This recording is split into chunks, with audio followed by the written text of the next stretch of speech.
Mardi 20 mai 2023, W9 retransmettait un documentaire exceptionnel, intitulé L'énigme Mylène Farmer, dans lequel l'artiste est raconté par différentes personnalités.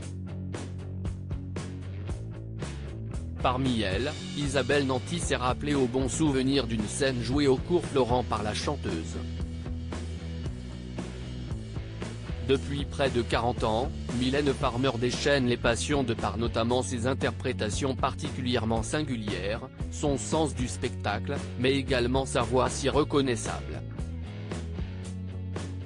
Mardi 20 juin 2023, W9 consacrait un documentaire à l'artiste, intitulé « L'énigme Mylène Farmer », à travers lequel personnalités, proches et journalistes se sont livrés sur différents aspects de la chanteuse.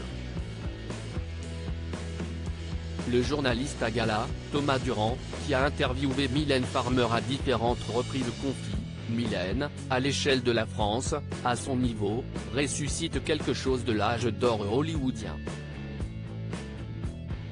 Ces grandes icônes qui inspiraient le rêve, qui fascinaient, Mylène c'est le rêve, ce n'est pas la réalité. Dans le sens où, le quotidien, on baigne dedans tous toute la journée, Mylène ouvre une porte. Elle jouait extrêmement sincère, très naturelle, très sensible. La native de Pierrefonds au Québec, a d'ailleurs débuté dans le monde artistique via le théâtre. À seulement 17 ans, elle s'inscrit au Cours Florent, à Paris. Isabelle Nanty, dont elle fait la connaissance à ce moment-là, raconte, c'était quelqu'un qui plaisait énormément. Les gens avaient envie d'être avec elle, de la côtoyer. Elle était pudique, assez mystérieuse, avait beaucoup de charme. J'ai essayé d'analyser ce qu'était ce charme-là, et il venait du fait qu'il y avait ce mélange de pudeur, de discrétion, et en même temps d'humour fou, et il y avait comme un sourire toujours latent, qui était irrésistible. L'actrice de 61 ans poursuit au sujet de Mylène Farmer, il y avait en elle comme un trouble, et qui troublait les autres.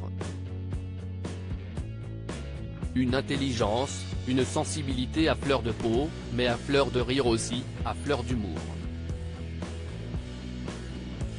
Tout le monde l'aimait bien, mais elle ne la ramenait pas. Elle était un peu british, un peu dans la blague. Elle jouait extrêmement sincère, très naturelle, très sensible. Avant de se remémorer un moment particulier sur scène, elle a joué à un atelier, c'était Le Père Noël est une ordure, qu'avait mis en scène Mugler, et elle jouait Zézette, elle était à mourir de rire.